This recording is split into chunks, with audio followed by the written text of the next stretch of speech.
Yes, I wrote a constitutional amendment for him about 18 months ago.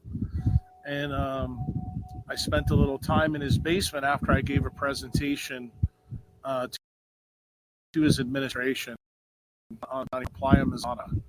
And that El Salvador to improve the situation. And just so everybody's clear, I'm not a crypto guy. I'm a Bitcoin guy. That's it. I don't believe in any other currency but Bitcoin. And President Bukele is of the same ilk as I am. Because if he wasn't, I probably wouldn't have given this speech to begin with. And in that talk, I was extremely provocative. And I didn't hold my tongue with him, just like I didn't hold my tongue with Danny.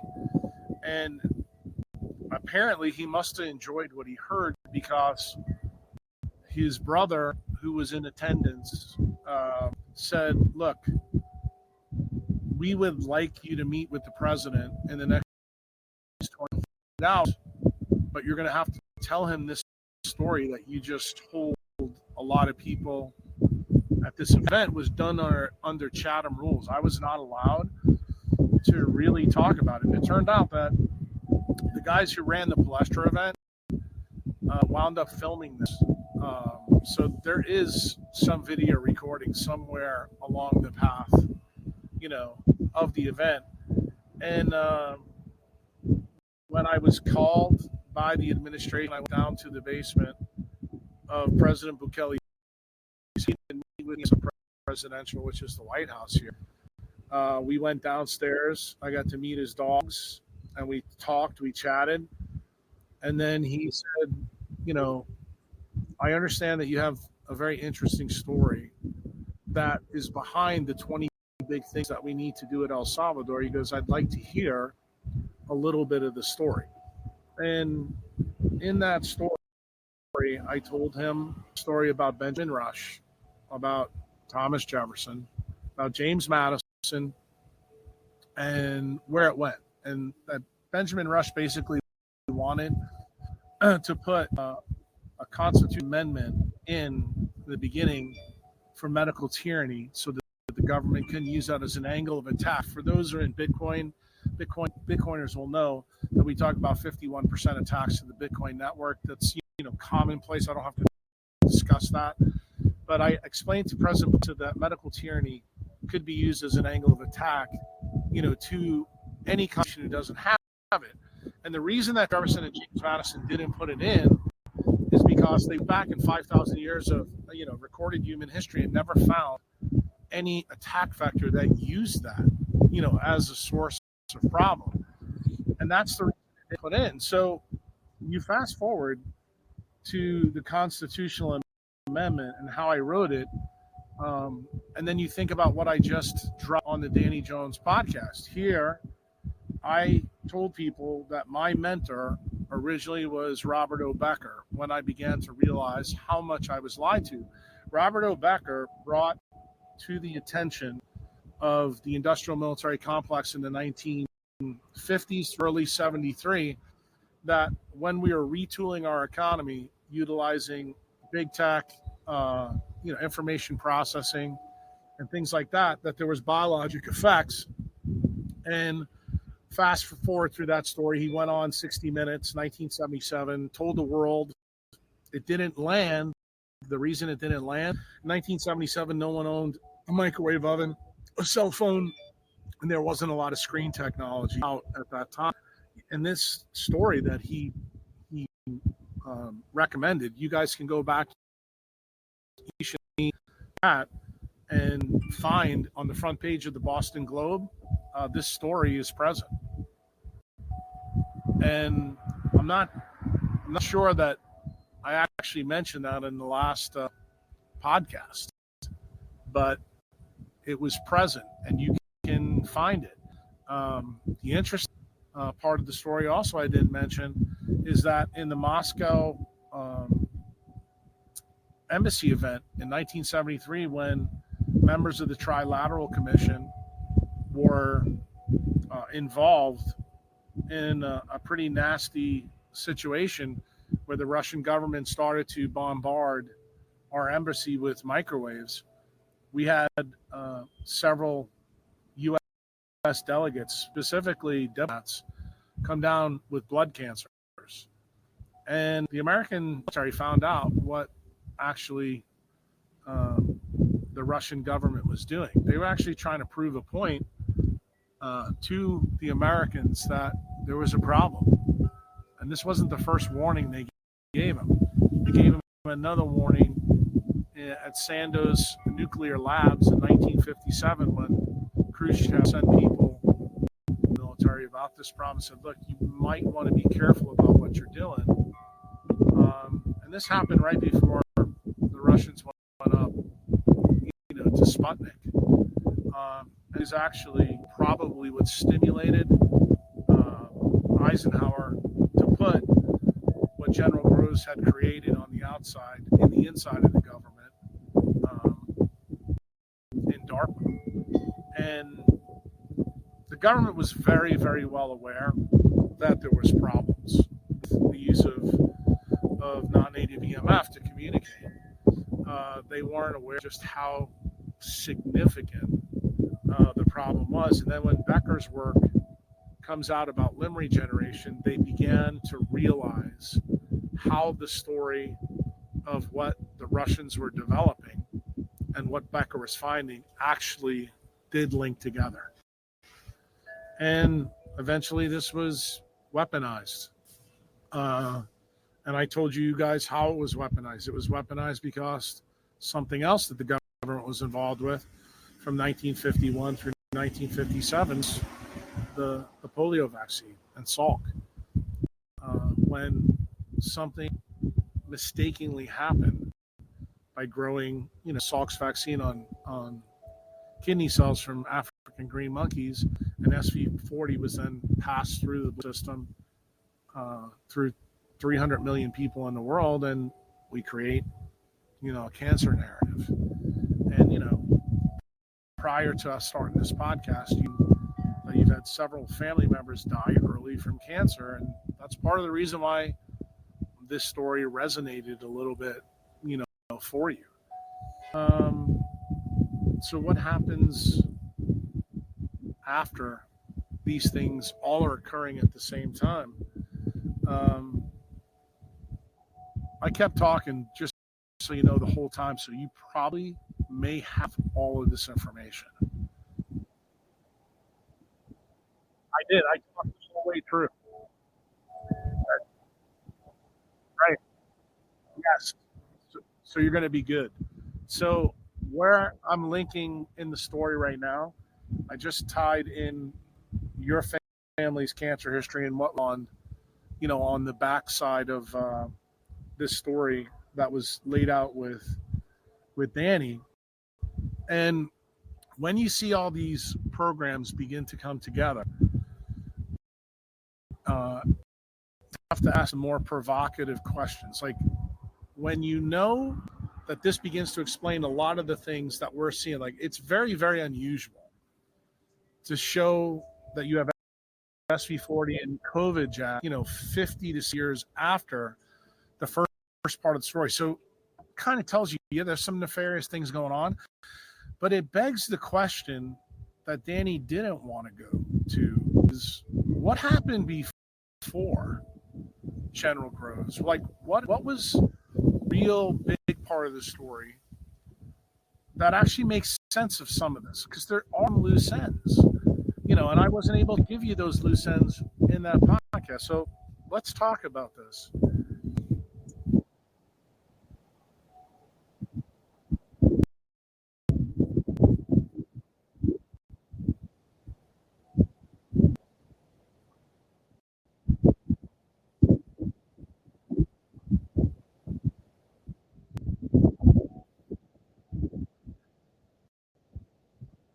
Well, you might have a problem with that. You may have a problem with that now, because I told you before we started, going on with this, that this morning they didn't ban Danny, they banned me from YouTube, which is the reason why in the beginning of this video we didn't use my name. So for people people who will listen to this, you're probably wondering, hey, was Tyler being an asshole by not saying his name? No, I told Tyler not to do it. And the interesting part of this is that this information has to get out, but you have to understand why the platform that this will go out on is a problem. And it goes back to the original part of the story. I briefly mentioned in the last podcast we talked about that this started with Queen Victoria. Queen Victoria, for those of you who don't know, is the leader of EU government, and the Bank of England basically owns all of her alloidial titles. They run the show. That's a group of families led by the Rothschild family. And what Queen Victoria started out with Alton Oshner and Jonas Salk.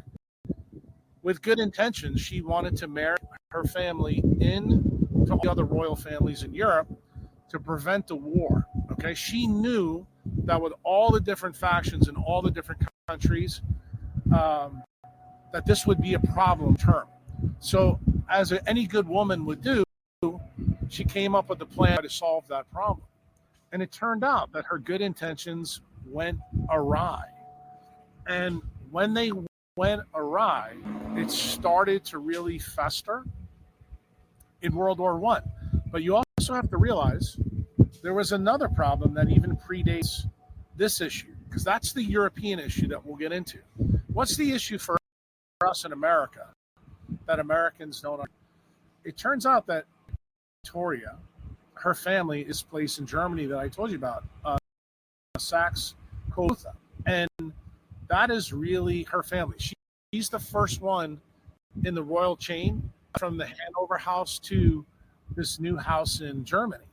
So she had big ties to that area. And what was the big spur for about 75 years that really pissed the royal family off? That they did not like that farmers in the 13 colonies put their pitchforks down, shot their guns at the best army in the world and won. And every single monarch since King George to Queen Victoria had a plan to do something to recapture the alloidial title that they lost in America. So Queen Victoria didn't start out to go after the colonists, but there's a group of loyalists, and it turns out this group of loyalists is linked to the real nefarious guys in this story. Those are the guys that were tied to the Bank of England. And the group, it's not the Rothschilds. Let me explain to you how this went down. There's a group of merchants in Saxe-Coburg-Gotha who were being persecuted for their religion. And this was called the of benign birth. Okay. For those of you who don't know who that is, that's the oldest name that would eventually become the Anti-Defamation League. And then that modern version, in other words, we're talking benign birth 3.0 is the AIPAC in the United States. And for those of you who don't know who AIPAC is basically the political army that's linked to the Bank of England and bankers of the royal family and the papacy. Okay, these are the people where a alloidial title begins. Okay, and what happens now with two stories? These two stories merge. The first thing is these guys from Saxe-Coburg come over in the 1850s, and they get involved in the stuff they were doing in Germany. They do in the United States. They're really good businessmen. So much to what I told you about Meyer, Lansky. Okay, really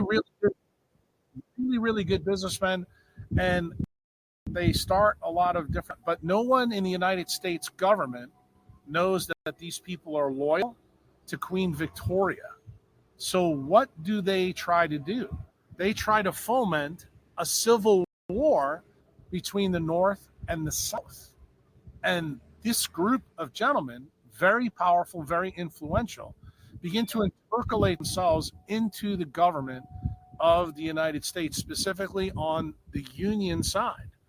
And they use the ideas that are in the United States. The big one was the inequity between the the powerfulness and the richness of the North versus those people in the South, and the fact that the South was based, their riches was based on human capital of slavery.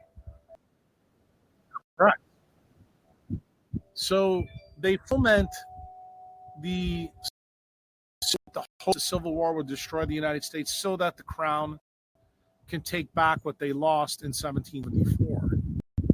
So what happens? It gets so bad that the guys from the Order of Benign Birth, who Cox, Koba, and Gotha, and part of the program that assassinates Abraham Lincoln.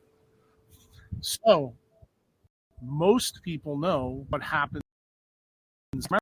The American Civil War truly, to this very day, hasn't been solved. This is fomented, white against black, all the way up until modern times. Black people and white people don't understand truly who was behind this, but it was the royal family and the Bank of England. That Bank of England did not realize that these guys that left Germany to came to the United States would actually be able to have this much power. Because remember what the mindset is, and I try to use this in the last podcast, and hopefully you understand it. The redcoats are they go in and they kill you. It turns out these guys from Saxe, Coburg, and Gotha, they are the accountants, and they tried to kill you with building the financing and the banking system and use it as you to create a PR story that people will buy. And remember, there's no social media at the time. What they do, they get involved in newspapers, they get involved in railroad. You got it. Because what are they doing? This is like social media of their day, and their goal is not to do well. Their goal is to destroy the United States so they can turn back to the Queen, and then they're hoping that the Queen will then change their life in Europe for the better, because they were really taken advantage of by the Kaisers, who are the cousins of Queen Victoria. So they're looking to get back in the good graces of the royal family. That's how this starts. So now let's go to 1800, 1901. The shit's beginning to hit this. Victoria dies in 1901, and who takes over her throne is King George. King George has a cousin in Germany named Kaiser Wilhelm. He has another cousin in Russia running the Romanov family, which is Nicholas the Tsar. Turns out there is another big problem that Queen Victoria actually did. She actually spread hemophilia throughout all the families, and this comes up because it turns out the Tsar's family and the Roman had that. In fact, Nicholas actually has hemophilia, and it's a huge problem. So the cousins begin to argue about family business. And you have to realize this is when still the Ottoman Empire is there. They've got all their families are totally intercalated together. And this is a family squabble that gets really, really bad and blows up in 1914.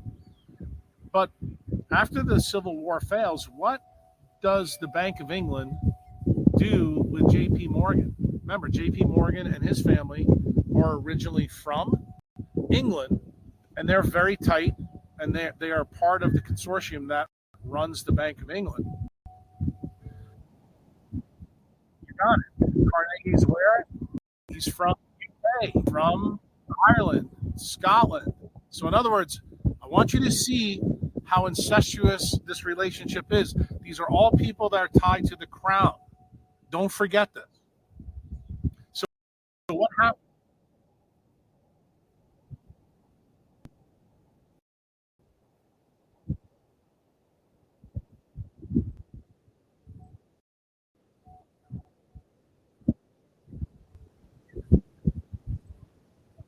But that's you just foreshadowed a big part of this story. Why? Because philanthropy is the PR arm of this. In fact, he explained Bill Gates. Okay, you just explained a lot of different people that are going to come in the evolution of this story. So, what happens right at this is when Morgan and the Rockefellers get the brilliant idea: can we do the same thing to the United States? Because remember, they didn't do what they intended to do with Lincoln and the North and the South. They said, can we get control of the United States monetary system? And it turns out, because of all the banking failures that went between 1890 and 1911, they were successful. The big one was the bank failures in 1905. Now, Bitcoiners are going to know all about this because guess what? Bitcoiners know the story about how money went bad. Most people will, at this point in the story, will point you to the creature of Jekyll Island. I'm okay if you want to do that, but I'm going to cut to the chase and distill down the story.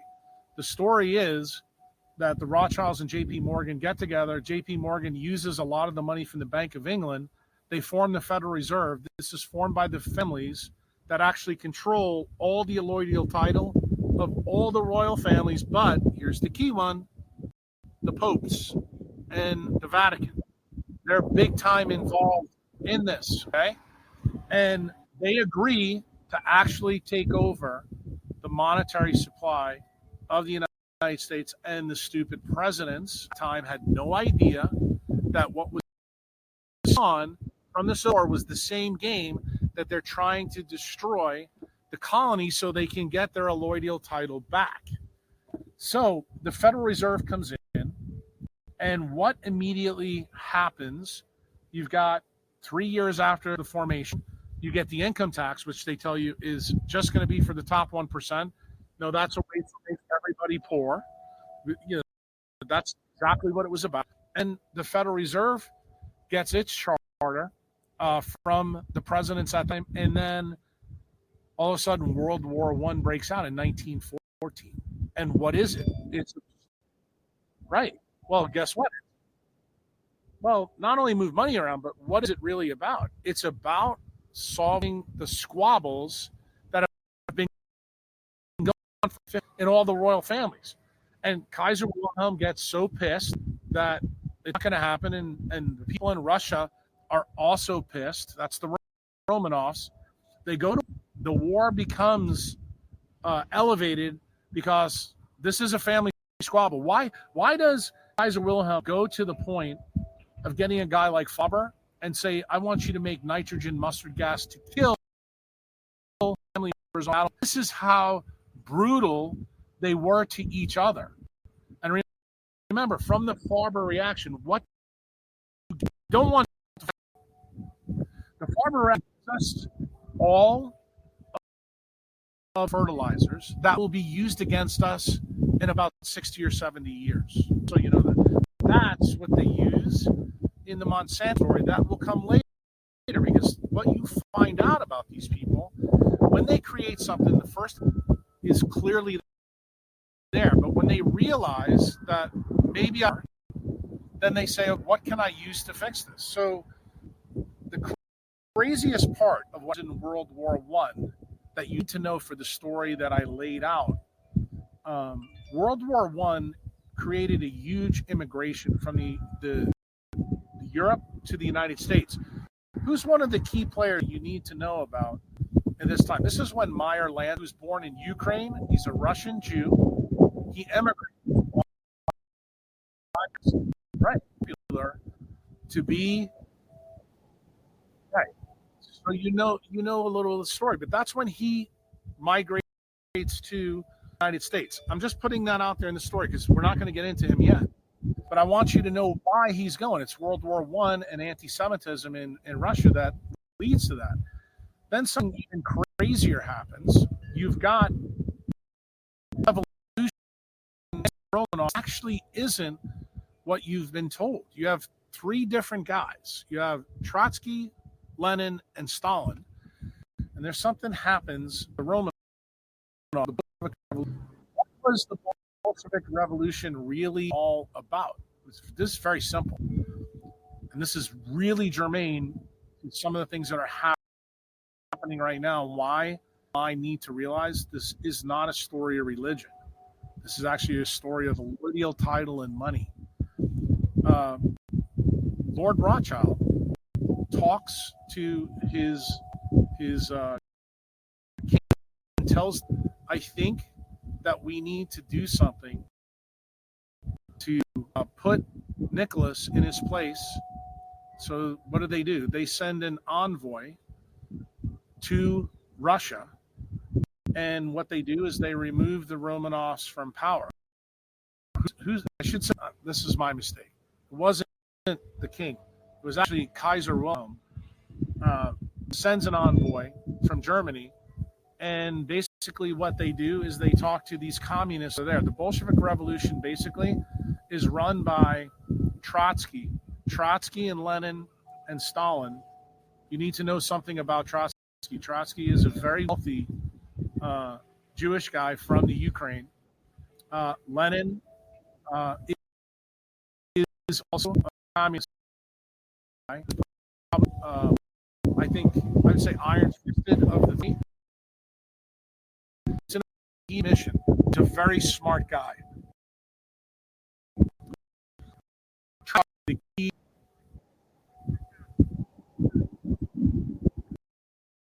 I'm going to tell you what happens.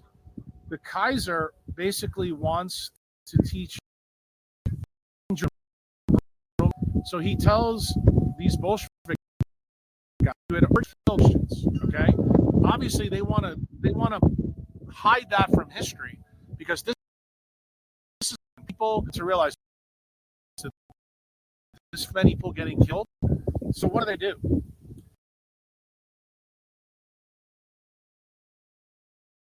That war going on. We want you to do something to the king. So what do? They lock him up in Siberia, and Stalin and Lenin are okay. But what does Trotsky do? He goes that Farber did in Germany.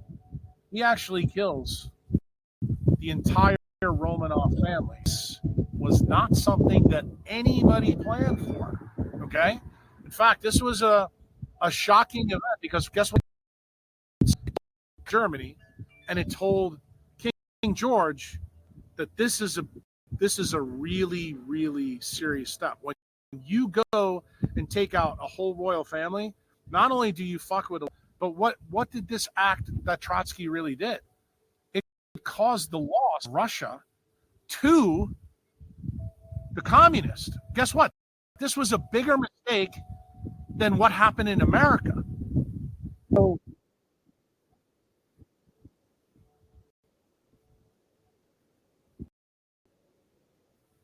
no, but guess what, Tyler? What did I say to Danny? I said, Danny, Britain won 2 world wars, but they really lost both times. Now, are you beginning to understand why I said this? See, Danny never asked me to follow that. And this is the follow-up point. And you need to know this. So what happens when this turn of events happen? So the Bolshevik Revolution is in 1917. America gets involved in the war at the end. Why? Because it's out of control. And all of a sudden, our president steps in and goes, we're going to do something completely different. The war ends in 1918, but what happens? Literally, the royal family of the United Kingdom and the United States come up with a plan in the Treaty of Versailles to punish Germany for putting to death the Romanovs. That's what the Treaty of Versailles is all about. But guess what? In the details of the Treaty of Versailles, what do you need to know? This is when Bitcoiners are really going to get the part of the story. They use Keynesian economic leaders who were tied to Trotsky, okay, to do the terms of this so that they guarantee down the pike where they can do what? Try to get what they lost back from both America and Russia. Okay? So, well, why wouldn't it be long-term play, Tyler? They've been in fucking power for 1,000 years, all the way back to the fucking Magna Carta. But you know what the problem is? What you don't realize is what does the Rothschilds come up with? What's the idea? The idea is let's use religion as our PR for it. Remember I told you the part of the story you forgot? The Pope? How'd the Pope get involved in this? Well, Pope Pius the 11th, okay, the 11th now, not the 12th, actually is also banked Rothschilds.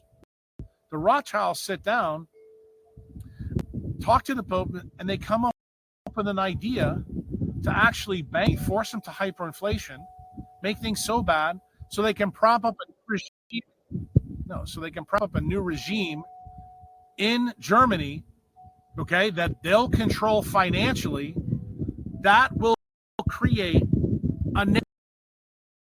Why what they did when 60 million people died for a family squabble, and that is where Hitler comes from.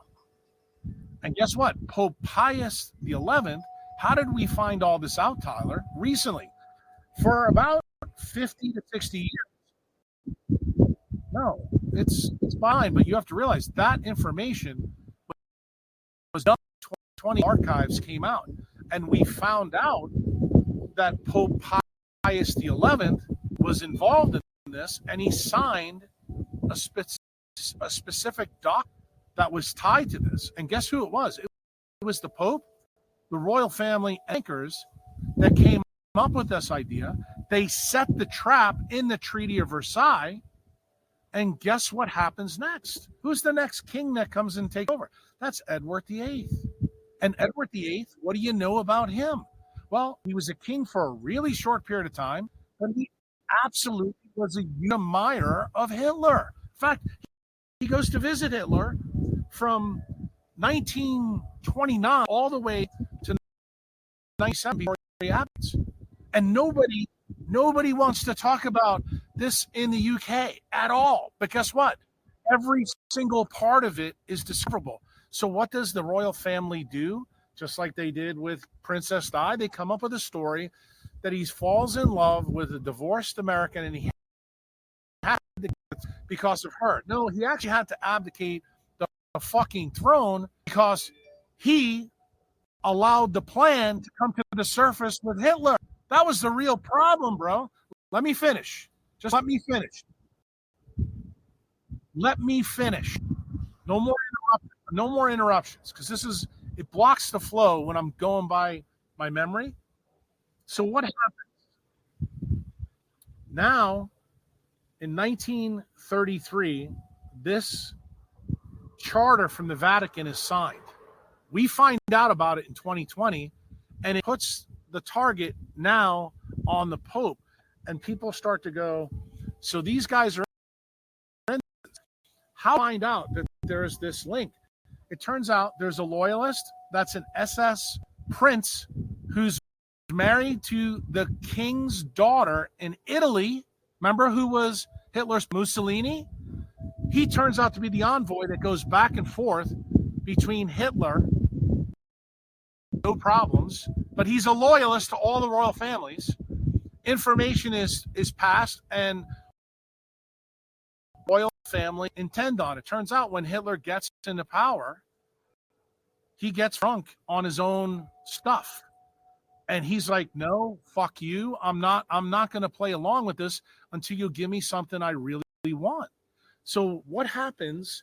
The prime minister, who was only a prime minister for 3 years in the UK at this time, also considered a useful idiot. That's Neville Chamberlain. The king dispatches him to Germany to talk to Hitler and talk really about. Remember when I said to Danny that Israel got paid off from the Apollo affair? What was the payoff for Hitler to continue to play along with this royal family game? It's called the Munich Pact. And the Munich Pact was signed in 1939 on September 30th. And what did it do? It gave part of Czechoslovakia called Sudetenland to Nazi Germany because all the people there spoke in German. And why did ask for this? Because Hitler knew if he could make the royal family end on the stage, that is the war, he would have leverage over them so that he could tell the real story, because the PR story was Hitler was going to be created, okay, to create a horrible story about killing a certain group of people, okay, in Germany to hide the fact that 60 million people, we're talking on the order of 10x people died because of the royal family in World War One. Okay? That's where we are now. So what happens when this whole plan goes to shit? Because it goes to shit. Neville Chamberlain comes back to England, and this is called appeasement. Of course, everybody in fucking that's not brain dead in the UK goes, this guy's a fucking asshole. Again, he forms the first Lee Harvey Oswald. They sack him, but guess have ready. Who's Kamala Harris in this story? Winston Churchill. When Churchill comes in, and why did they pick Winston Churchill to be the useful idiot?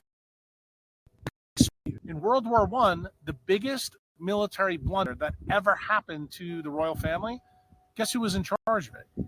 Winston Churchill. And he was a drunk on top of it.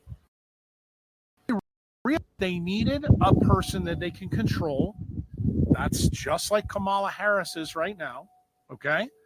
And they told Churchill, you are going to be our useful idiot. The only thing we need you to do after, and remember, this is before Hitler invades Poland and before he starts a plan.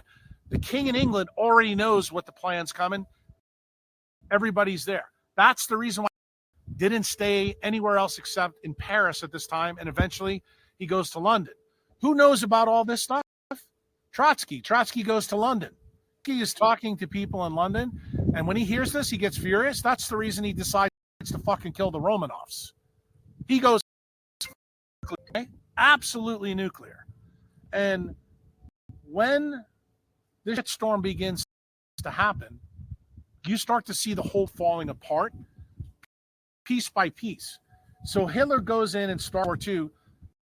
Churchill is told the royal family, you get out of this war.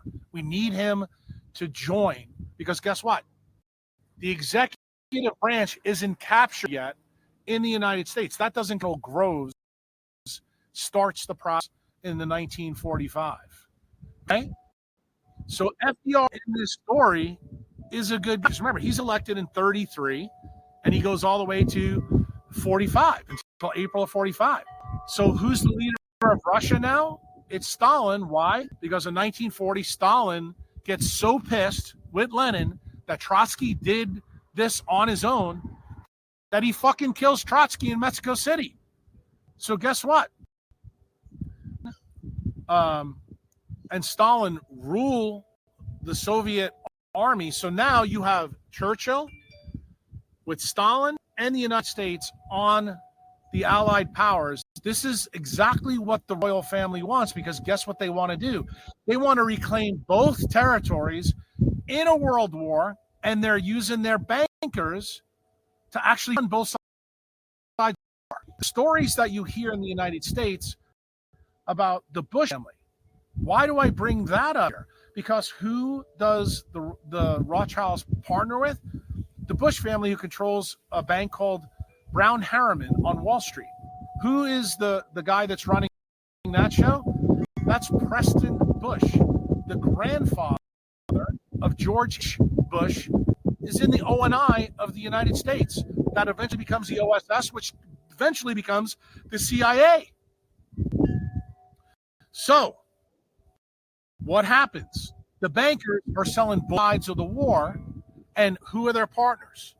All the captains of industry: Carnegie, Henry Ford, J.P. Morgan, okay? The guys that eventually go on to run Citigroup. All of these guys, all these people that you know, they are funding both the Nazis and the American war. And who's figuring all this out when this is going on? Well, General Groves is, because what does he realize? Who caused the Great Depression? The bankers did, to get you to the Second World War. It turns out Groves figures out that they created the war to get us out of the Depression. So he goes, wait a minute, I need to use this plan as part of my plan. And what does he do? He takes a mini Cosmo and starts to do side of the purvey of Eisenhower. And what eventually happens? Britain loses again, but because they didn't get what they really wanted. Okay, so does the process stop for them? No, the process doesn't stop. Turns out that the American military was really, really good. And what did I tell you about Trotsky versus Stalin? This is the most important link that I'll probably make in your podcast for the people listening to this. I mentioned this to Danny, but we didn't get into it. What happens at Yalta and what happens at Potsdam are the biggest thing that explains to you why we are in this situation we are. Yalta, you have Stalin, Churchill, FDR. Stalin tells Churchill at FDR, do not trust Churchill. Why? Because Stalin knows what they did to the Romanovs via Trotsky. He actually tells FDR at that meeting that he has to be killed for killing the Romanovs. And he said, Churchill doesn't know any of this because I told you, he was probably drunk. Okay? And remember what Churchill's whole goal was. His whole goal was to make sure that he pitted the United States and Russia to start a Cold War so that they could recapture what they lost. Well, Churchill and the Brits are not strong enough after the war to do that because, truthfully, Germany destroys Europe and they destroy the UK. So the American bankers actually wind up having to bail out the U.S. through the Marshall Plan.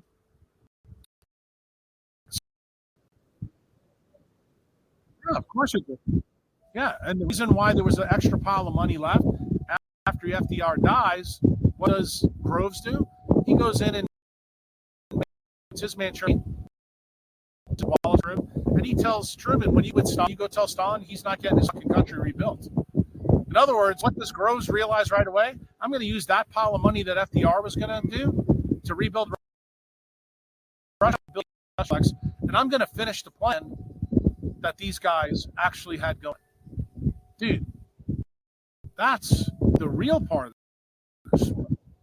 And then how does all this fly you? The guy that we mentioned, I don't know, 30 minutes ago, Meyer Lansky. So let's take to the United States. Meyer lands in New York City. He meets a guy named Lucky Luciano, who's part of Genevieve's crime family, eventually, down the road. They get to be friends, and it turns out the same story that I told you that happened in the macrocosm with the family happens with these two cats. They form Murder, Inc. They link New York, Chicago, and Florida crime families. They become really successful. What does Meyer Lansky do early on? From 1911 all the way up. Well, it turns out they figure out how to use booze. Who's part of this program? Another Russian Jewish family, the Bronfmans. They actually, to this very day, own most of the in the world. So guess what? That family links up with Meyer Lansky. They start running bootleg. Do you remember anything about United States? Lansky uses his mathematical abilities to become fucking super duper wealthy. And he does this not only in New York, he does it in Cleveland. And that's when he hooks up with Modellets. That's when he hooks up with all the men who become the accountants of Murder, Inc. Bugsy Siegel is one of these guys. So Yano winds up having a problem Capone does. He gets thrown into jail, but he's still the mob boss. So what does Meyer Lansky do to help Buddy out? Guess who contacts Meyer Lansky in World War I? J. Edgar. They got reports through the ONI and US German subs were coming in to New York Harbor and causing issues, here and there. Okay. They know that the mob controls the docks in New York. They asked for Lansky's help to keep eyes on the harbor if anything crazy happens. So guess what happens? Lansky actually finds German spies, and what does he do? He turns the information over to FBI, ONI, and OSS, but he also turns it over to the guys in the Mossad. Why? Because remember, the Jewish guy, right now there's no Israel.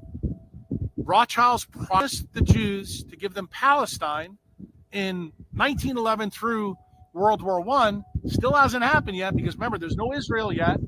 So Lansky's feeding both sides the information. And guess what he finds from that thing? I mentioned a guy in Danny's podcast called Kurt Plotkin, who's an SS surgeon, 1937.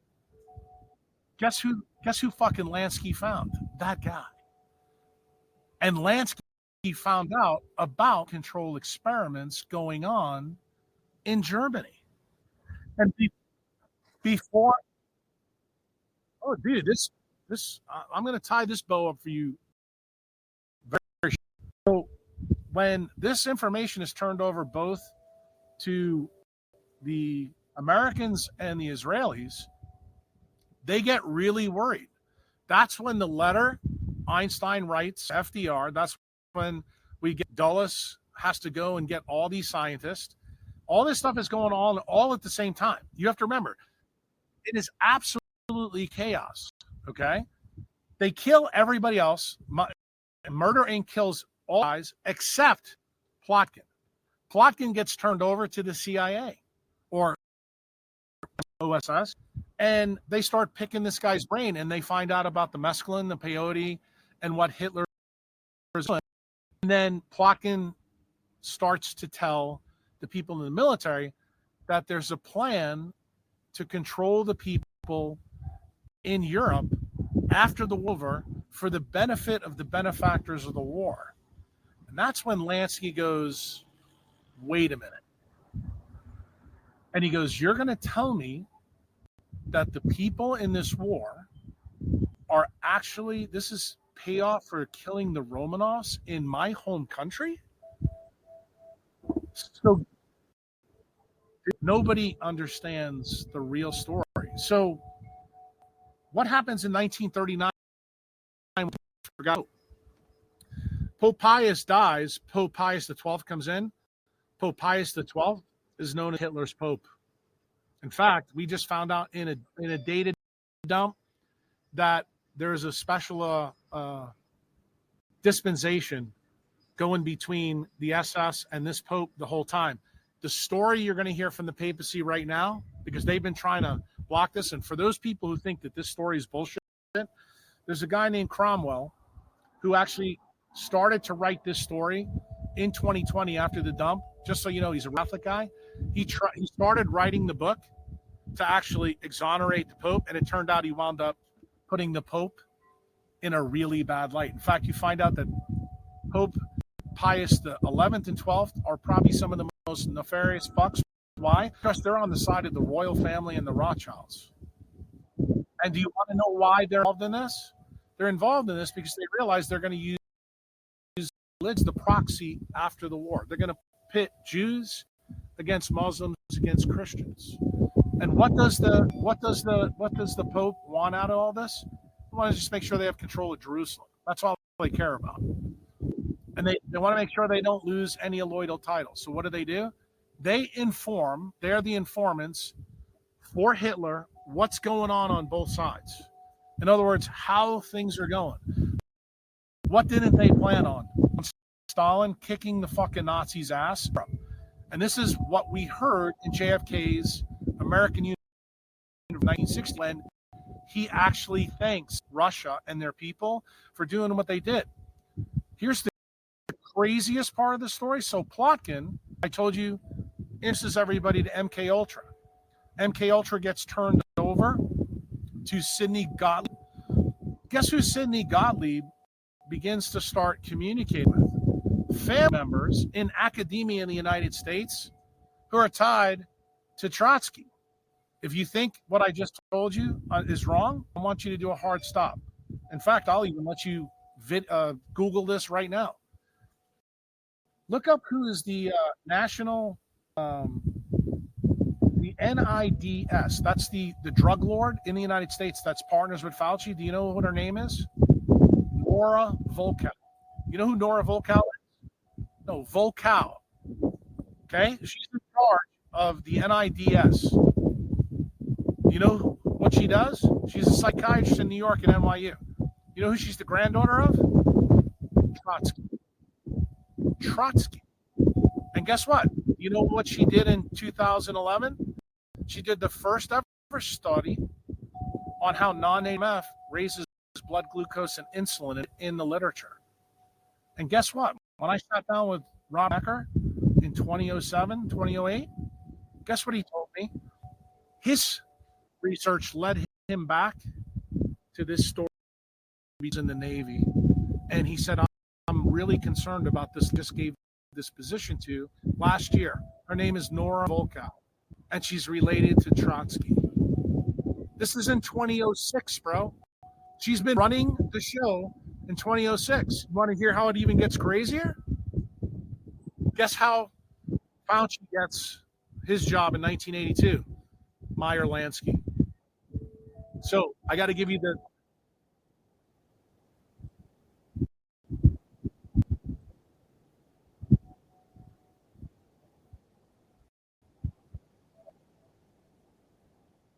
Well, he's the guy that made the architecture of Murder Inc. But now here's the part where the people that are upset about the vaccines, Centricin, and Bitcoin are really going to be stunned. This is going to shake you to your core.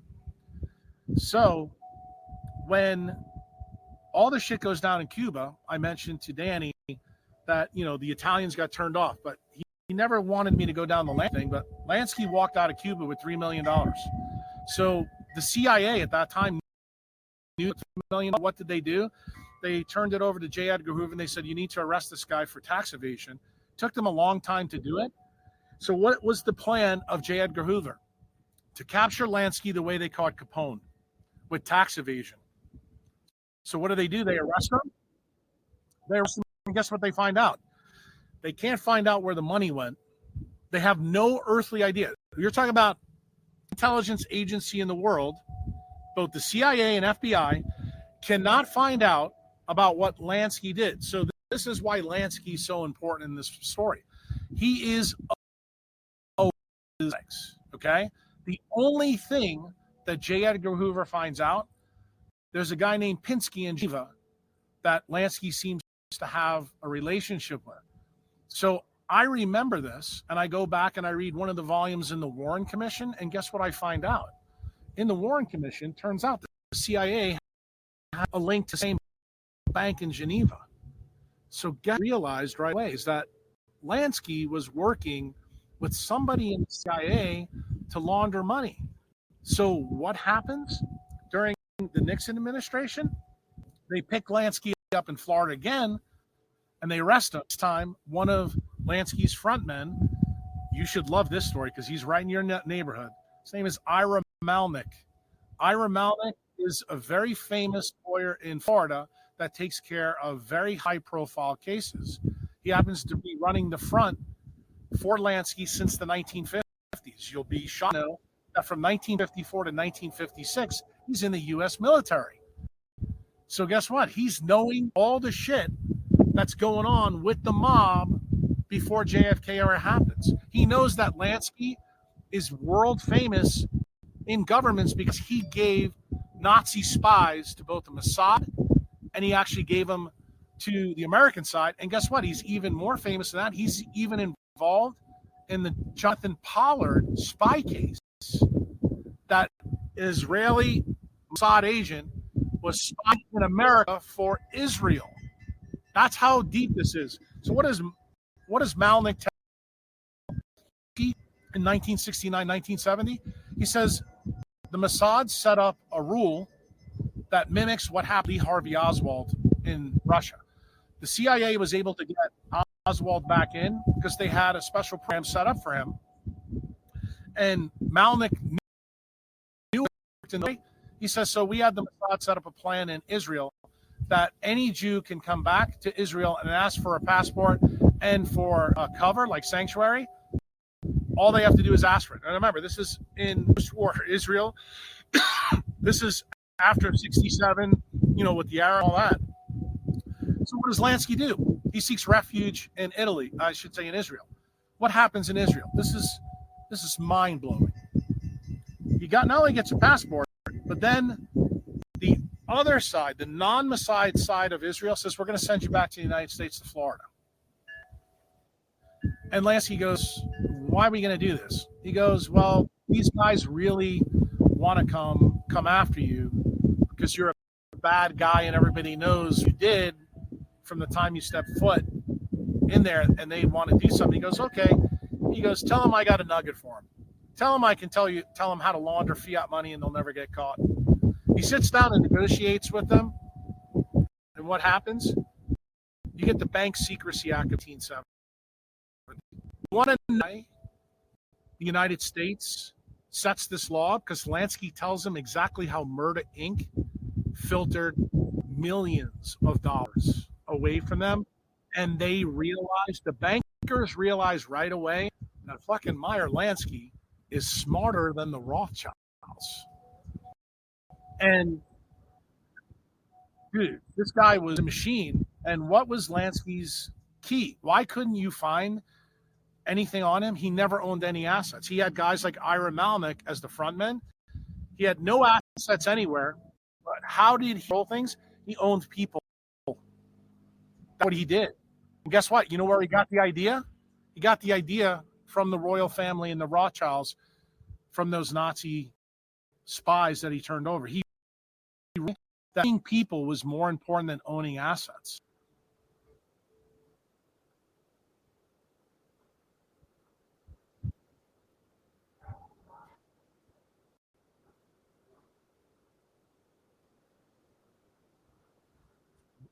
Well, not only that, guess where the Mossad got this idea? From Meyer Lansky. That's what I'm trying to tell you.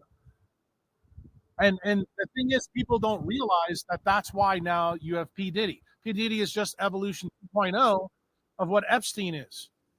That's all it is. And that's to control the PR business. Exactly right. Because the role is keep the Jews, the Muslims, the Christians, and the blacks all at each other's neck through the PR story, but never let them understand really who the person is behind the story. So what the United States of 1971, like all the Bitcoiners think 1971 was a big deal. No, you're fucking idiots if you believe that. This was part of the program to destroy the money. What did Lansky do? Lansky showed them a new way to control the money supply. That's where the original idea for the central bank digital coin comes from. When he shares this with the U.S. Treasury lets him come to the United States. Guess how he got acquitted? 1974, between the Nixon and administrations. Who was Nixon a vice president of? Eisenhower. Involved in the JFK assassination. Nixon. Last part. Did Ford spend any time on the Warren Commission, my friend? Oh, he did. And you know who else was a Mossad asset? Take a guess. A.G. Ford. The Attorney General for Ford. And magically, Danny didn't want to go there, bro. And guess what?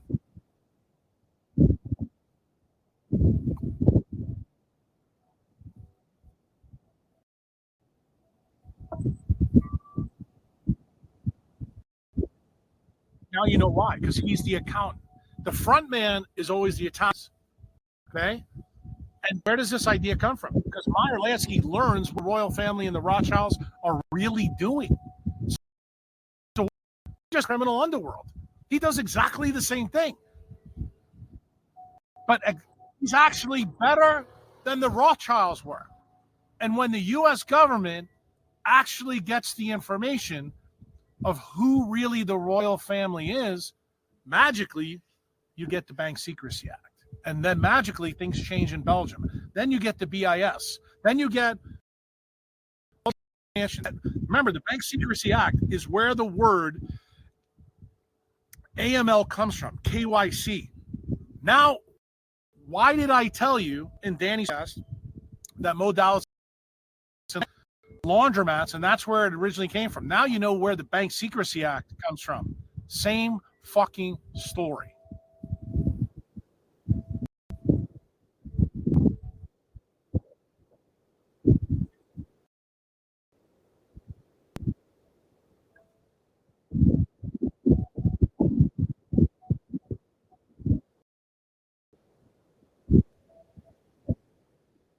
No, there's no question. I don't think Bitcoiners are wrong about that. But you know what the problem is? Bitcoiners don't realize, like, there's a guy named Ben who I really don't like because he's too smug. He thinks that went to shit in 1971. If you listen to what I said to Danny, what I'm saying to you, bro, this goes all the way back to Queen Victoria. And when you realize who you're playing with, you're playing with a reign that's over 1,000 years long. These people will plant things. Like, I can tell you, the Bank Secrecy Act is planted in 1970 because they know they're going to come up with a CBDC in the future. Here we are 50 years later. Guess what? And has King Charles stopped?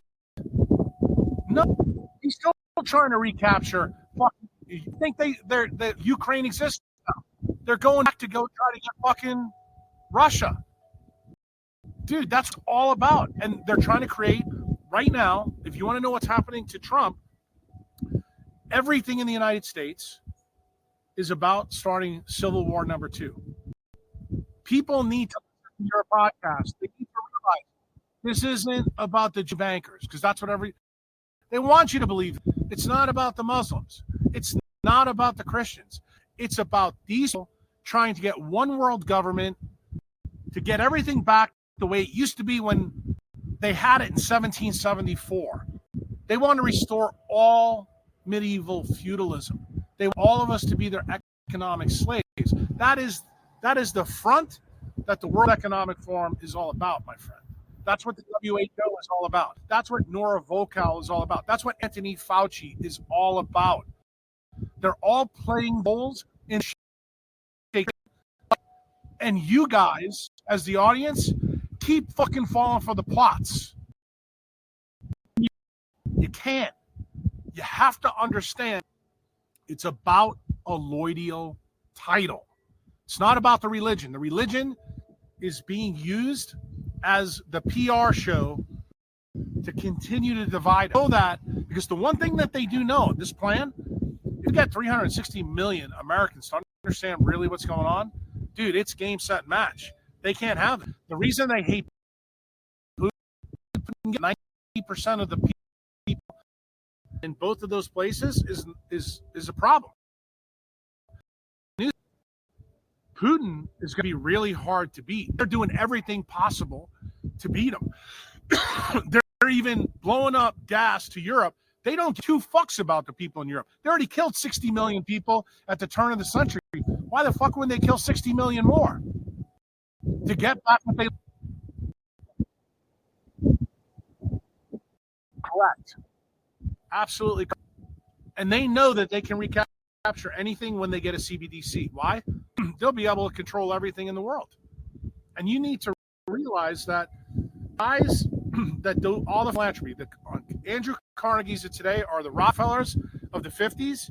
Now they're the Bill Gates and the Warren Buffetts. Let's talk about Ukraine. Ukraine's the biggest basket in the world.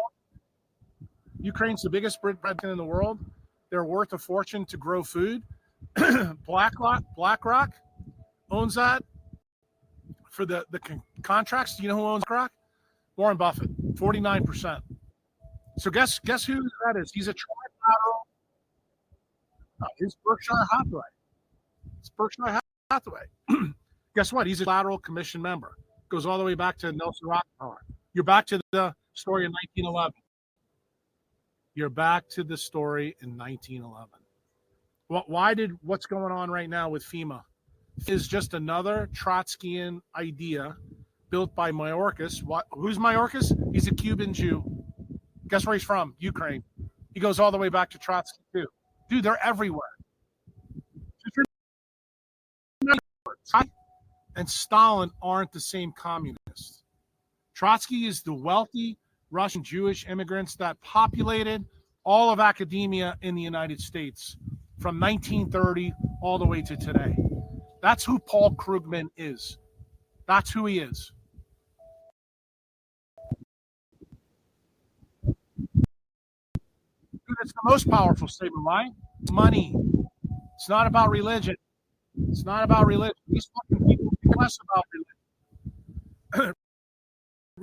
is a fucking a Google AdSense to them. That's what it is. When you realize that they've been using screens to dumb everybody down to this story, they don't want any of you to put this together. So Becker really told me in 2007, he took everything he put together up to that time, and he said, Jack, if you're going to put the rest of this together, he goes, don't do what I did in 1977. He goes, stick to the science, keep teaching people the science. He goes, and then someday in the future, this will be the right time. In his talk, there's no sense. My friend Tyler and my work, there's microwave ovens and cell phones, and everybody's addicted to all of them. So guess what? You know what the timing is right. His time. And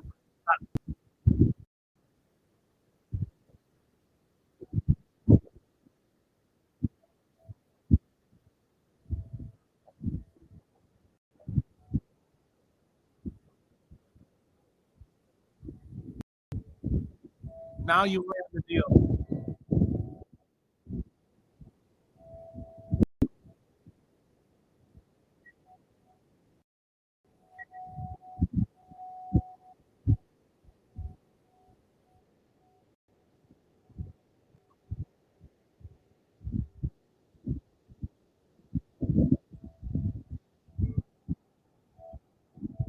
Well, I mean, you realize once they get everybody dumbed down, like they got the right guy in now. Starmer's the guy they needed.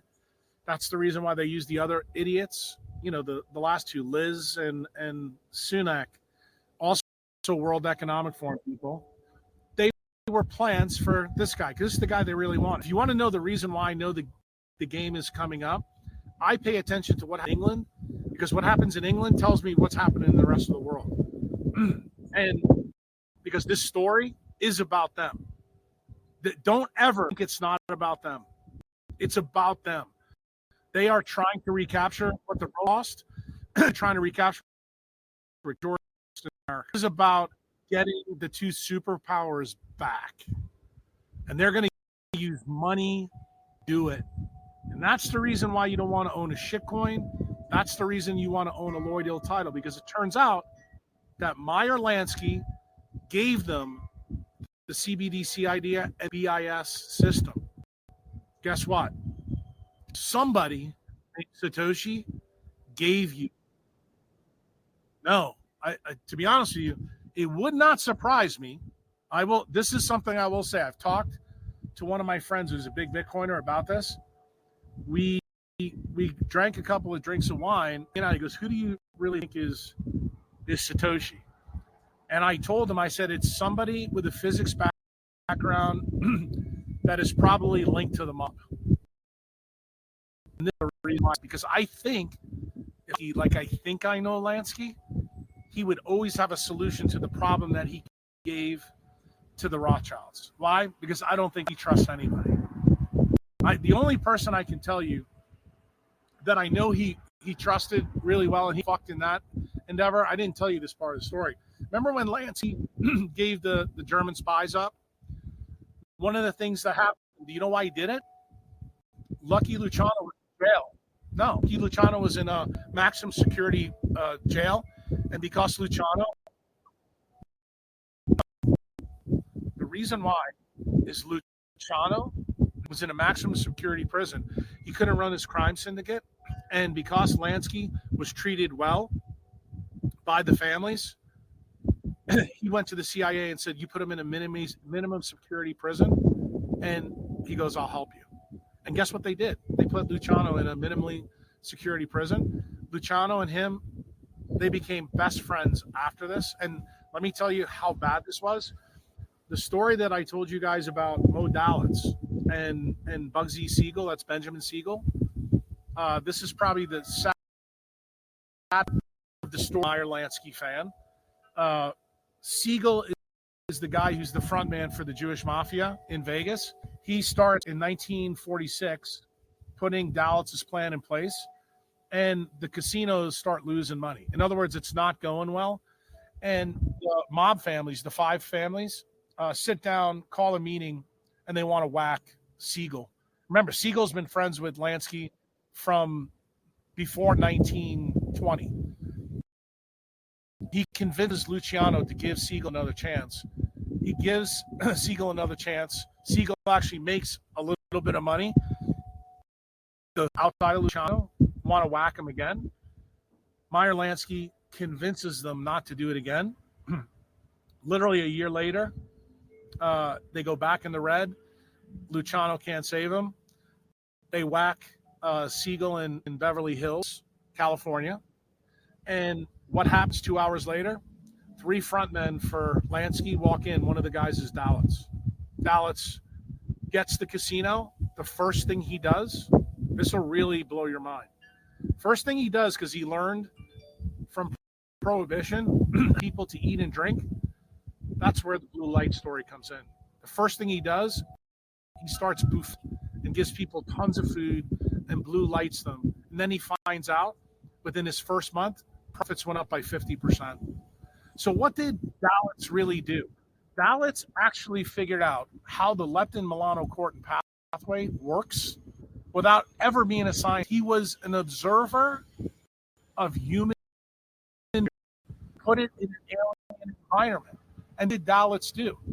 He just saw one of his best friends get whacked by the mob. So if you don't think he was motivated to do something different, so he takes the clocks out. He paints the walls. He fucking goes all in on the blue light story. This is when the one-armed bandits are everywhere. And the Italian guys are laughing at it. And guess what happens? He makes huge amounts of money. And guess what? Everybody starts to go in the CIA. We got to find out what this guy's doing. So the 2 guys that Lansky gives to the CIA, Dalitz and this Kurt Plotkin guy, actually, that is how it went down. What? Nora Volkow learns about all of this stuff from all the people in academia that are linked through ARPANET, that becomes DARPA, that becomes the internet. Because guess what? All the Trotskyites that Groves put together are all big tech people.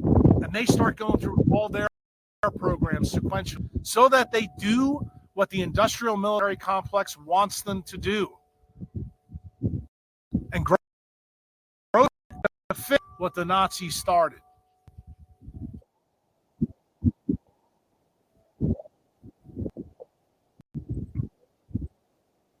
Not just screens. They do it in technology. You've gone from 0G to 5G. Now you're up to 6G. If you don't think this is what's going on, and you have to realize, well, most Americans don't think about communism.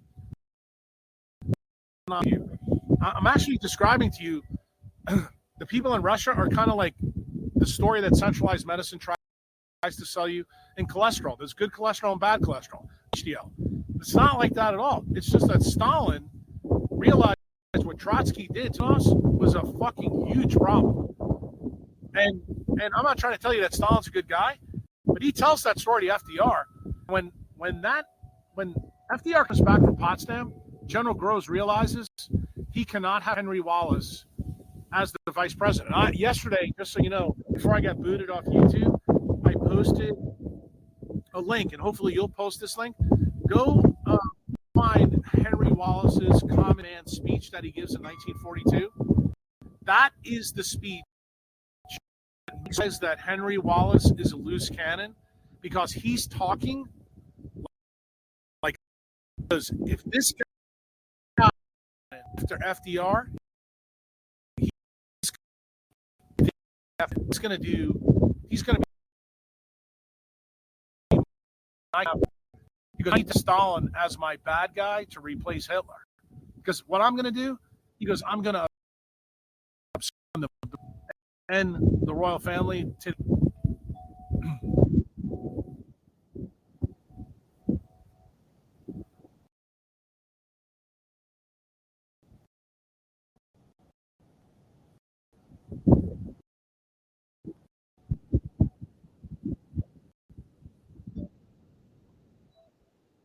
It's true.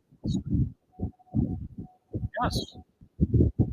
Well, not only that, to make people more compliant so that you would take the jab. That's exactly what it was about. And what was yes. Well, guess who did the study, bro? 2011, Nora Volkow. You want to hear how much you're not getting to? And see, this is my problem. This is where I get frustrated. Guys like you and Danny, you don't know the fucking science like I do. What happens in 2017? The NTP study done by the federal government out, and it shows that nocturnal mammals that are in 3G get fucking tumors everywhere. Does that fit into this story, bro? Yeah, it does. What does the federal government do when this comes out? They go redo the study. Because what? It's the fucking SV40 story on native EMF all over again. So what does the government do when 2017 NTP study? Look, we did with the first SV4 story. Let's use this against them. Let's put fucking SV40 in the COVID jabs.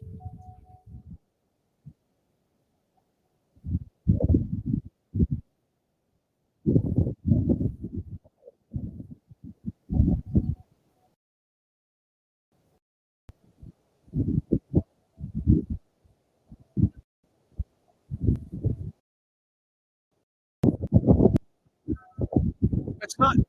It's not. No, it isn't new. And it is that it's new to you guys because you don't know.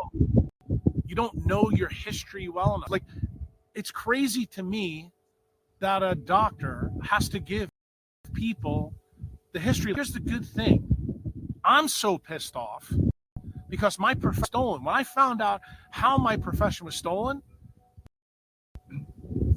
dude, this has made me the saltiest fucking doctor you could ever imagine because I realize that it's tied to a loyal title and money.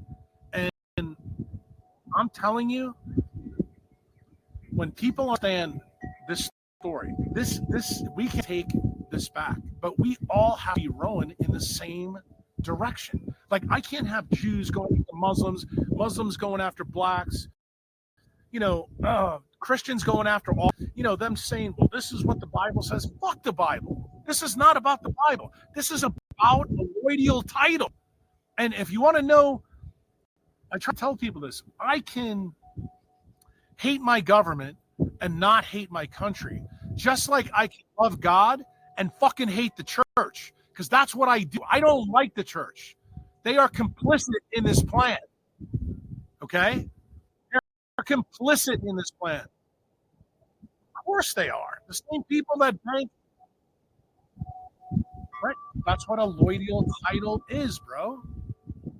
That's the whole definition of a loyal title.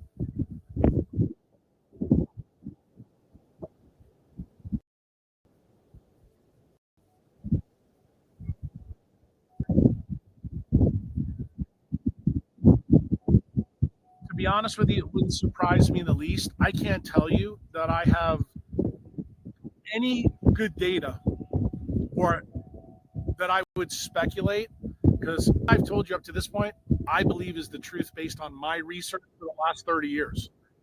Do I believe that there's a big problem deep in the Catholic Church between the Jesuits?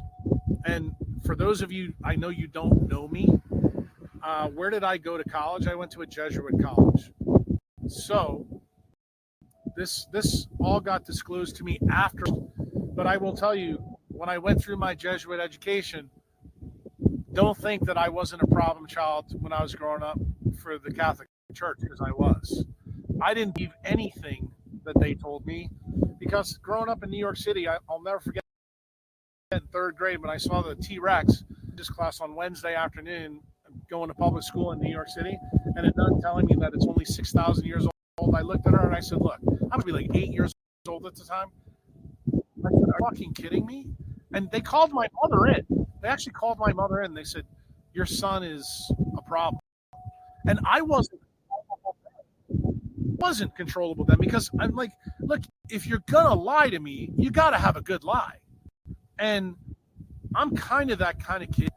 I told Danny this, I'm telling you the same thing. I from the time I came out of China, I'm extremely curious.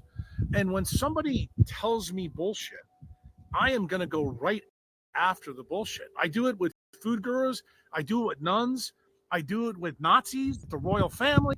I do it with scientists. I do it with centralized people. I don't care who you are. I have an irreverence. Right. No, I have an irreverence for title. The more titled you are, the more I think you're a Trotsky person. That's the truth. And that's my problem with academia. My problem with academia is I realized that medicine was stolen by berserko people that run 23andMe and YouTube and Google and, big tech. I have a problem with these people because I think they're the problem.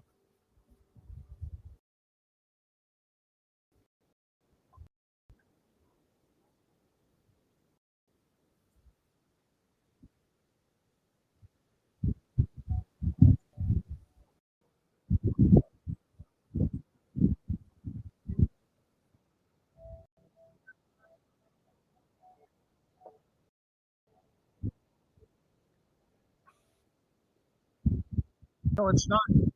It's not an opinion anymore. In fact, you need to realize the grand of Trotsky, who runs, just so you know, also linked to Jolly West. Just so you know that. Jolly West talked about Jack Ruby in the jail. Also, Nicole Kidman's father is a psychologist in Australia, also linked to this academic circle. Dude, you have no idea. These people are at the of the industrial military complex and control everything that's studied. Look, all you got to do after this podcast is go look up Nora Volkow's name. I mean, look, my members are going to listen to this.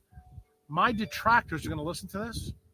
And they're going to go, now I know why Jack's been talking about blue light for 20 years. And then when you see how many times I have actually given Nora credit for her first study in 2011 that she did at NYU that showed non-native EMF raises blood sugar and insulin. Why? Because she's basically telling you the food guys are fucking idiots. Okay? But she's also uncovering what's really gone.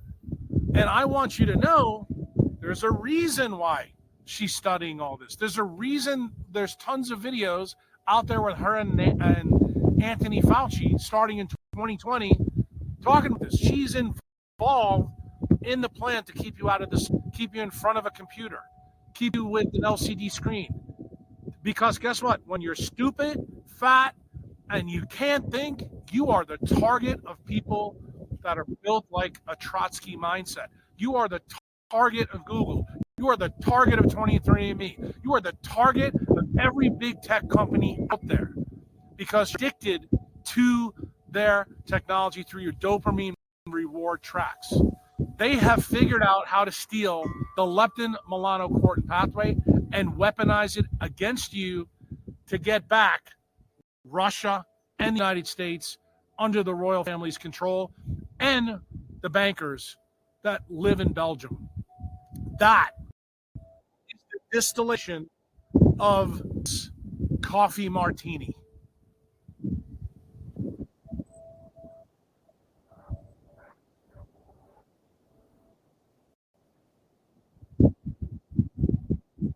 The implications are, let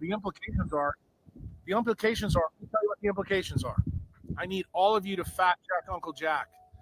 So go buy Andrew Marino's book, Going Somewhere. Read the testimony that Robert Becker and Andrew Marino gave to Congress and realize why it never showed up in the Federal Register. Just so you know, how does something become law when it's in an executive order? Now I'm going to teach you stuff about the government you don't know. How does an executive order become the law of the land because of the Chevron defense Okay? We're talking about even though Chevron's been overturned. How does it work? An executive order is written. If it gets published in the Federal Register, it becomes the law of the land. You don't need Congress to pass it. That was the method, the madness that who figured out? General Groves.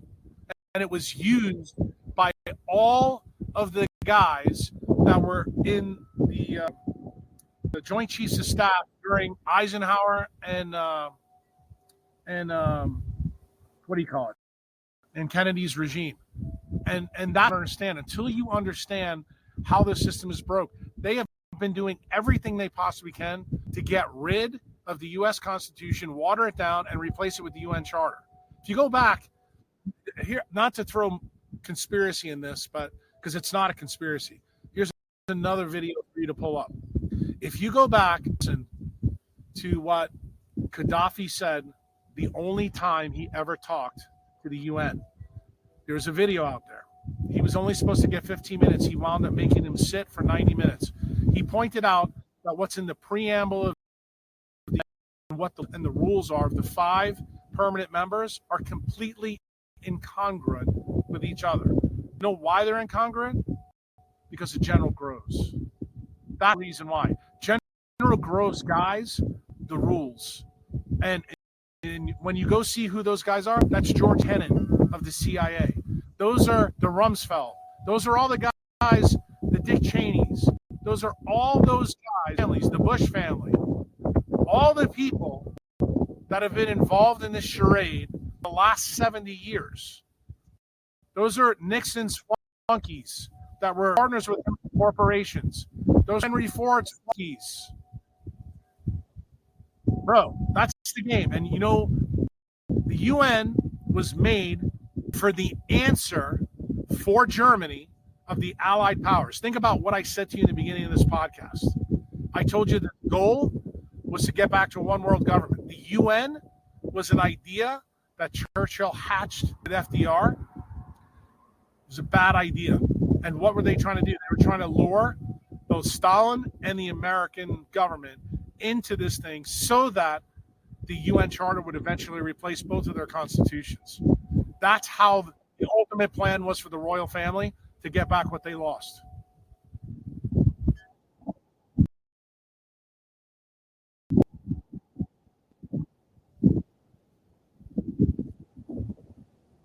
No, the Marshall Plan. The Marshall Plan. They had to rebuild.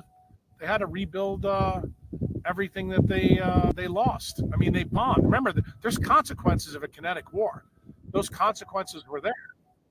And why did they agree to rebuild it? What did FDR learn? FDR learned that rebuilding stuff, doing big projects, you know, like he's the one that did all the national parks, the Hoover Dam, all that jazz. Dude, there's a great way to make sure that you don't have a problem with your economy, which is the main reason why the economy under Eisenhower was the best that we've ever had in the United States history. It was spectacular. So you have to realize the Marshall Plan also is Marshall part of the problem. Not really.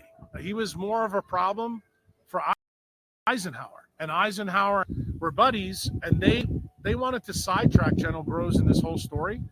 And they thought they were doing a good thing for the military by getting rid of him.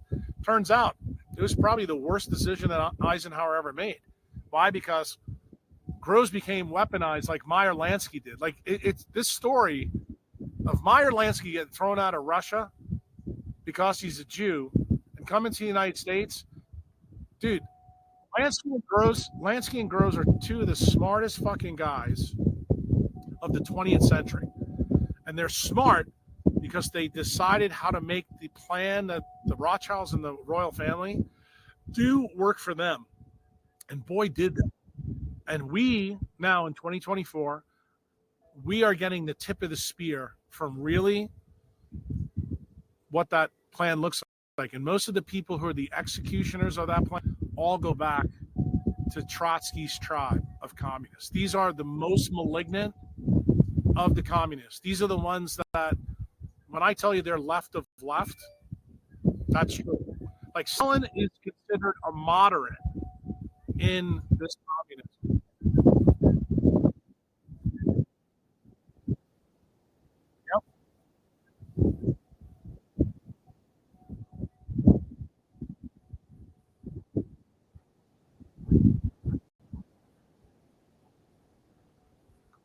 Schwab is just another PR guy for the royal family, dude. That's why they're in love with each other. Go look at any video. Every single time they go to Davos, King Charles is always there. He's been there his entire life. Even when his mother didn't go, he went.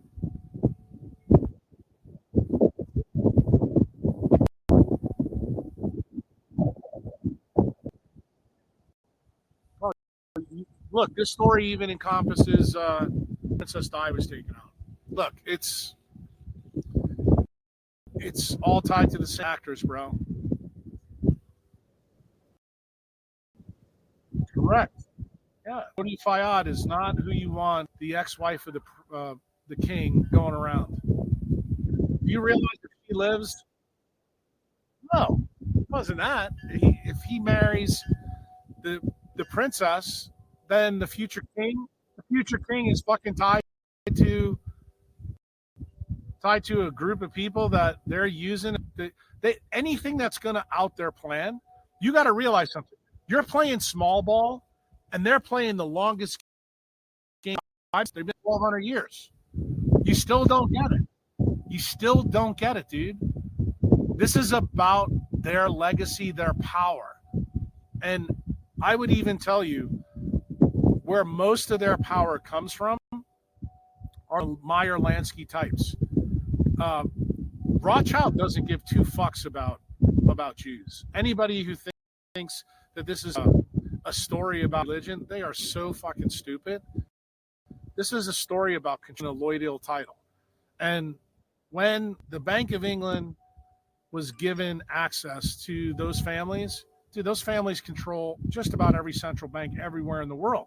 The only central bank they don't control is Satoshi's. That's the key. I got news to you. If you own anything in the crypto space that's not Bitcoin, that's also controlled by them, just so you know that. And their friends in Silicon Valley. All of those guys in Silicon Valley are Trotskyites. Every single.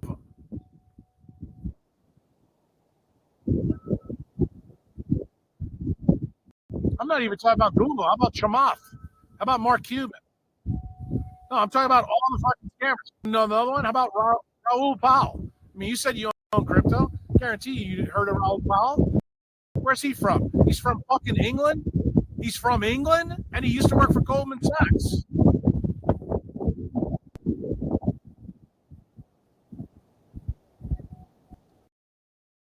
How about Vitalik Buterin? Trotsky.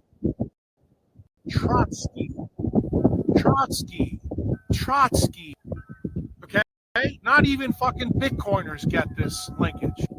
But you need to. It's time to wake up, people. We got an election in 31 days from today. I just hope you, Tyler, you get this out as soon as possible so people can see it and make sure you put it on Twitter. Because I think Twitter is the one place where this will exist going forward. If you got Rumble. If you don't have a Rumble account, put it on Rumble. But you need to. I mean, people, when they take Danny's podcast down, is he going to upload it? I'm like, I mean, I don't have the raw data. I don't have any of the recording. You know, you got it. It's incumbent upon you guys doing this. The only way you won't do it is if you're a Trotsky. And I'm worried about you because you told me you're a shitcoiner. So I'm worried about you.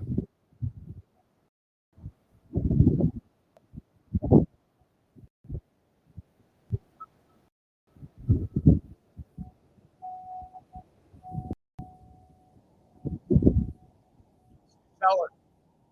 You own Ethereum. You're pretty gross. That's my opinion. It's always been my opinion.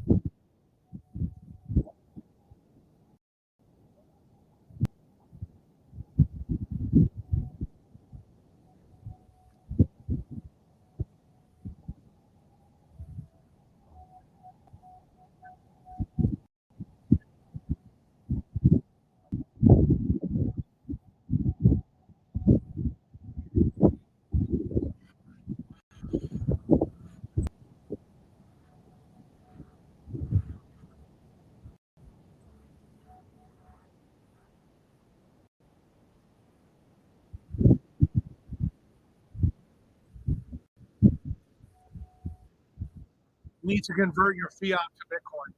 Anybody that listens to this, that's what you need to do. Why? Because that's the real end game here. The game is once they get through all this bullshit, they create civil war for Trump to deal with. Their goal is still to get the United States and Russia back under their victims. If they have to, run nukes, trust me, they'll run nukes in to get rid of Putin. I swear to God, they're going to do it. That's what the real play is here. They don't care if the radiation comes in. They know the radiation isn't that big a deal. They already know that. No, they know how to get rid of it. They know how to get rid of it now. The Trotskyites that are in control have figured this out through a process called CHIRP. Again, I'm not going to get involved, but if you want to learn this science, go look up George Moreau, who's a Jewish guy from France. You want to know about process? They know how to get rid of radiation using light. Dude, they know so much. Don't think anybody who's a Trotsky person is a dumbass, because they're not. They're the smartest people on the planet. The only guy that I think is smarter than them, he's dead. That's Meyer Lansky.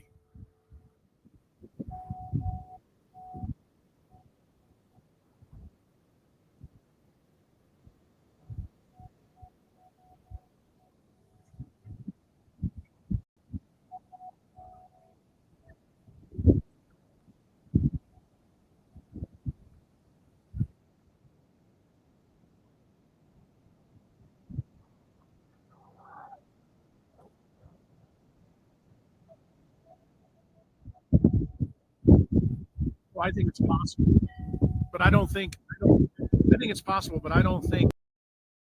The reason why is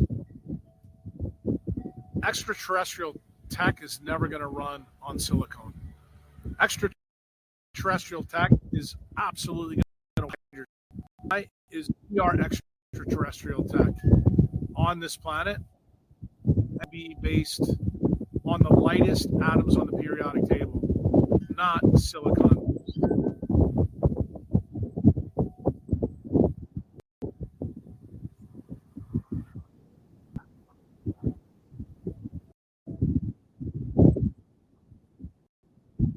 Well, I think it probably housed in a warehouse somewhere, close to New Mexico.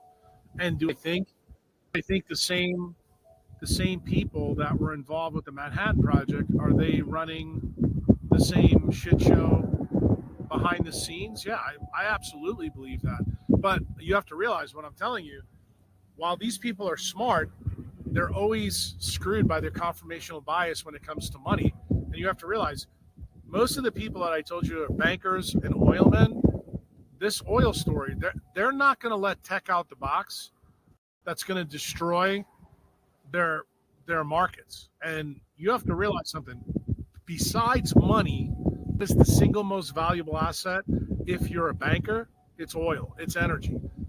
If you don't believe me, that's actually how they're trying to take. And they can't. They're finding out it's really difficult to do, because what is Putin's ace in the hole? He's got more hydrocarbons than just about anybody on the planet. The problem is he doesn't have the tech to get it out. In the West, everybody knows he's got nukes. So if the neocons that are running Ukraine for the General Gross crowd get serious and start a nuclear war, and I personally think the chance of a nuclear war between the election and probably January 20th are not close to zero. I think it's about 20%. Well, I think it's going to be because the neocons realize if they lose, this whole thing that Groves built for the Trotsky folks catch them to an end. Because, like I said, Trump wants to drain the swamp, but Bobby knows where the drain plug is. And remember, they killed his father and his uncle. So knowing what I know, and Nicole used to be married to Sergey, bro, she knows how pathologic this guy is. And they're both on the transition team. Oh, I think the other side knows Bobby, Nicole, and Trump together are a big problem for Team Trotsky. They're a huge problem. And when you have an existential threat, could you go to the nuclear option? My answer is yeah, I could actually see it. But this is when I hope the people in the U.S. military that are not the Joint Chiefs of Staff they begin to put bullets in those people because they're true traitors. That's what we need. We need the people in the military to actually get off their ass and realize, like, what's going on in North Carolina right now? This land grab and lithium mines, bro. This is like, it's crazy. Yeah, they're trying to get land that has tons of lithium under it because they need that to run their dystopian nightmare of big tech. That's what this is all about. And the crazy part is we got to stop it. We got to stop it.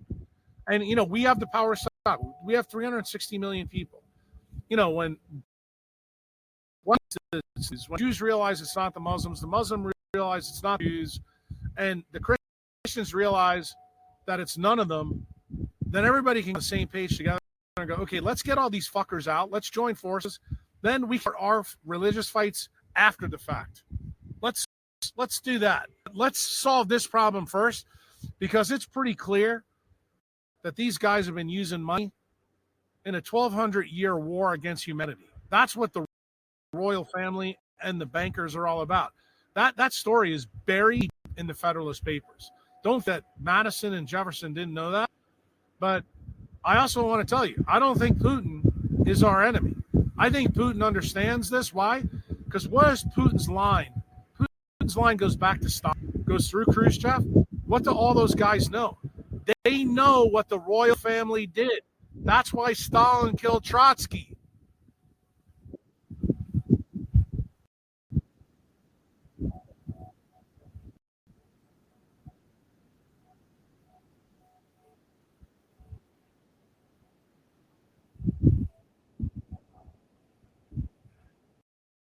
I don't think he's a stupid guy. I don't think Putin's stupid. Putin knows that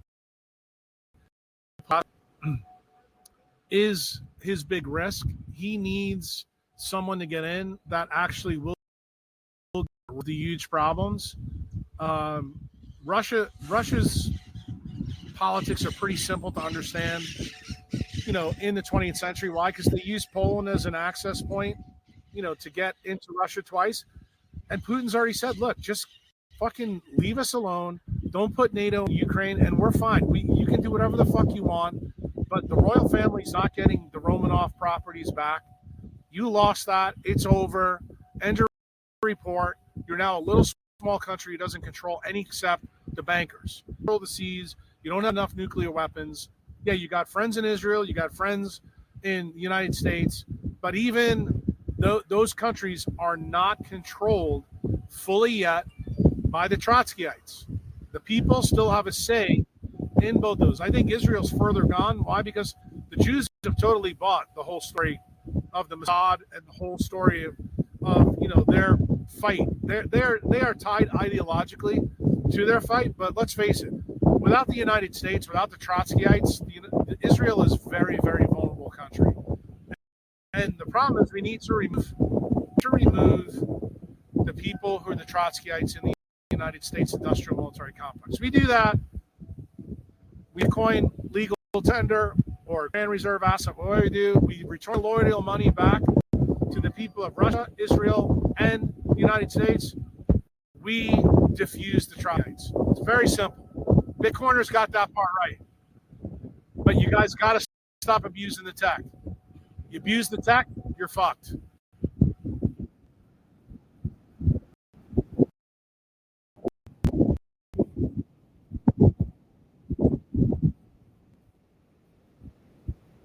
Well, the reason why is because you're polluting the toxic.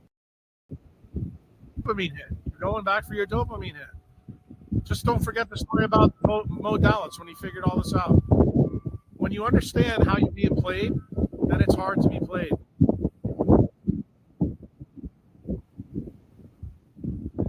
Look, I'm gonna have to go. I got people calling.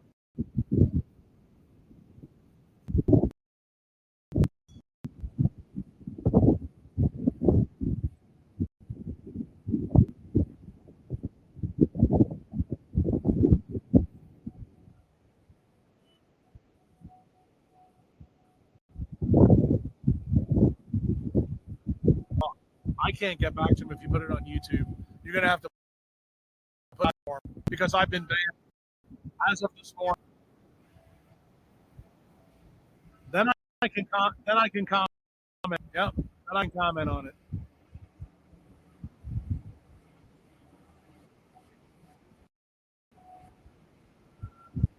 All right. No problem.